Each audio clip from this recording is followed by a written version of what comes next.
வணக்கம். இன்றைய முக்கிய செய்திகள். ஓய்வு பெற்ற அரசு ஊழியர்களின் ஓய்வூதிய பலன்கள் தொடர்பான முன்மொழிவுகள் இனிவரும் காலங்களில் களஞ்சியம் ஆப் மூலமே செய்யப்பட வேண்டும் என்று தகவல் வெளியாகியுள்ளது. தமிழகத்தில் இன்று திண்டுக்கல், தேனி, மதுரை, சிவகங்கை, விருதுநகர், ராமநாதபுரம், தென்காசி, திருநெல்வேலி, கன்னியாகுமரி, தூத்துக்குடி ஆகிய மாவட்டங்களில் கனமழை பெய்ய வாய்ப்புள்ளதாக வானிலை மையம் தெரிவித்துள்ளது.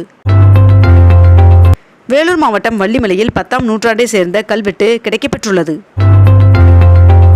அட்சய திருதி நாளில் தங்க விற்பனையால் ஒரே நாளில் 500 கோடி ரூபாய் அளவிற்கு அரசிற்கு வரி வருவாய் கிடைத்துள்ளதாக தகவல் வெளியாகியுள்ளது. சென்னை சென்ட்ரல் மற்றும் விமான நிலையம் இடையிலான மெட்ரோ ரயிலின் தொழில்நுட்ப கோளாறு சரி செய்யப்பட்டது என்று மெட்ரோ ரயில் நிர்வாகம் அறிவிப்பை வெளியிட்டுள்ளது. 12ஆம் வகுப்பு துணைத் தேர்விற்கு இன்று முதல் விண்ணப்பிக்கலாம் என்று தெரிவிக்கப்பட்டுள்ளது. நீலகிரி மாவட்டம் உதகையில் உள்ள தொட்டபெட்டா மலை சிகரத்திற்கு செல்ல இன்று முதல் மே 20ஆம் தேதி வரை தடை விதிக்கப்பட்டுள்ளது. தேனி மாவட்டத்தில் பெய்த கனமழையால் மேகமலை அருவியில் திடீர் வெள்ளப்பெருக்கு ஏற்பட்டுள்ளது. மதுரையில் செயற்கையாக பழுக்க வைத்த 300 கிலோ பழங்களை உணவு பாதுகாப்புத்துறையினர் பறிமுதல் செய்தனர். வார இறுதி நாட்கள் மற்றும் முகூர்த்த தினத்தை முன்னிட்டு நாளை சிறப்பு பேருந்துகள் இயக்கப்பட உள்ளதாக தெரிவிக்கப்பட்டுள்ளது.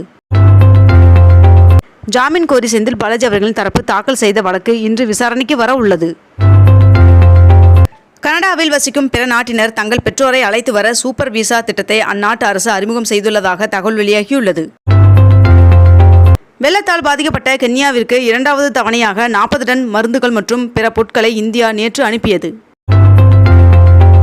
உதகை அரசு தாவரவியல் பூங்காவில் மலர் கண்காட்சியை காண வரும் சுற்றுலா பயணிகளின் பெரியவர்களுக்கான நுழைவு கட்டணம் 25 ரூபாய் குறைக்கப்பட்டு 125 ரூபாயாக நிர்ணயம் செய்யப்பட்டுள்ளது.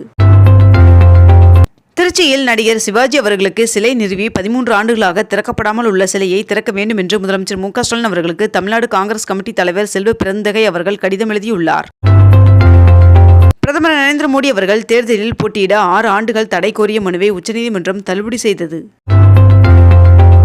தூத்துக்குடி மாவட்டத்தில் வைகாசி விசாக திருவிழாவை முன்னிட்டு வருகின்ற 22ஆம் தேதி உள்ளூர் விடுமுறை அறிவிக்கப்பட்டுள்ளதாக தகவல் வெளியாகியுள்ளது.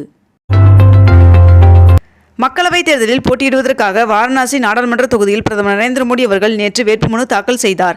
மேலும் பிரதமர் நரேந்திர மோடி அவர்கள் 3 கோடி ரூபாய் மதிப்புள்ள அசையும் சொத்துக்களையும் 52,000 ரூபாய்க்கான ரொக்கத்தையும் வைத்துள்ளார் என்றும் அவருக்கு சொந்தமாக நிலம், வீடு அல்லது கார் எதுவும் இல்லை என்றும் அதில் குறிப்பிடப்பட்டுள்ளதாக தகவல் வெளியாகியுள்ளது. சென்னை கடற்கரை மற்றும் செங்கல்பட்டு இடையே இன்று முதல் 5 நாட்களுக்கு மின்சார ரயில் சேவை மாற்றம் செய்யப்பட்டுள்ளதாக தெரிவிக்கப்பட்டுள்ளது.